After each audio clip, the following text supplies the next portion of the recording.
Every now and then, I like to pause and reflect on what I've learned from being alive for 29 years. So here are 5 life lessons for young adults. Number 1, don't give advice even when you're asked. Here's the thing, when you're giving advice, you are thinking for that person or in the place of that person. But what is more helpful is thinking with them. The person is the one who is ultimately going to come to their own decision, right? About whatever problem they're going through. So it's not your job to answer, but it is your job to help them think through all the possible outcomes and all the possible consequences of their choices. Also, they would much rather leave the conversation feeling empowered, feeling like, wow, I actually am capable of solving my own problems. I just need someone to kind of think through it with me. Number 2, if you go to university, take a class in something related to who you are. Maybe if you're in university, you are focused on whatever is gonna make you money, and that is fine. But if you do have extra time, take a class in something related to something that is a part of who you are. Because later on, when you are hit with, wow, I wish I was more in touch with my roots, you will regret not having taken Arabic classes when you had the chance. Point number 3, learn how to learn about history. We've all heard the cliche, history repeats itself. And as cliche as it is very true.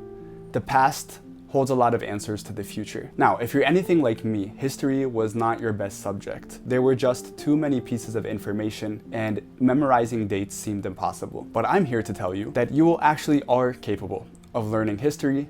You just haven't found out how to learn it yet. For history to stick for me, I need to learn it through fiction set in a real historical context. Back in 2021, when the US pulled out of Afghanistan, I read the book 1,000 Splendid Suns, and I was surprised at how much I learned about the history of foreign occupation in Afghanistan through reading this fictional novel. And it wasn't just that I learned, but I actually memorized the timeline of events without really trying. To this day, this is really the only way I can learn history. Learn history through your interests. You're more likely to remember it, and it's way more fun than reading dense history books that are hard to memorize.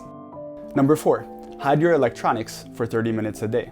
We live in an age where information is at the tip of our fingertips, literally every second. Just think about that for a moment. Like only 20 years ago, humans had to make a conscious effort just to have access to information. The tables have turned 180 degrees. Today, information is so easy to access, like literally thrown in our faces, that we have to make a conscious effort not to consume it. Now, the consequence of consuming all this information is that our brains get tired really fast. So gather your electronics and put them in a drawer for 30 minutes a day to give your brain time to defry. Start with 30 minutes, and if you can go up to an hour, that's even better. Taking a break from information will force you to think about things that are important in your life, which we should all spend time thinking about every day. Number 5, learn how to move well.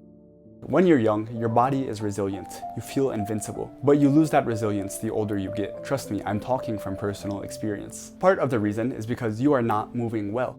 When you go to pick up a heavy object, and instead of hinging and squatting, you bend forward and curve your back, you are actively contributing to the deterioration of your body. When you're a kid or a teenager, you won't feel anything, and so you don't think about it. But by the time you're in your mid to late 20s, since you've been moving incorrectly for 2 decades, you will start to have back and neck problems seemingly out of nowhere. But it's not out of nowhere. It's because you've been moving incorrectly. So learn how to move well.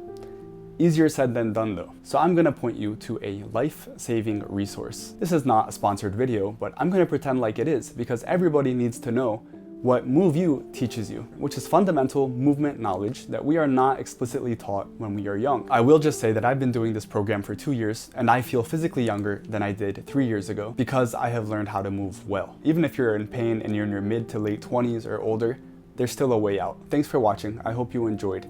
If you're a young adult as well, drop something in the comments below about what you've learned about life in your 20-something years.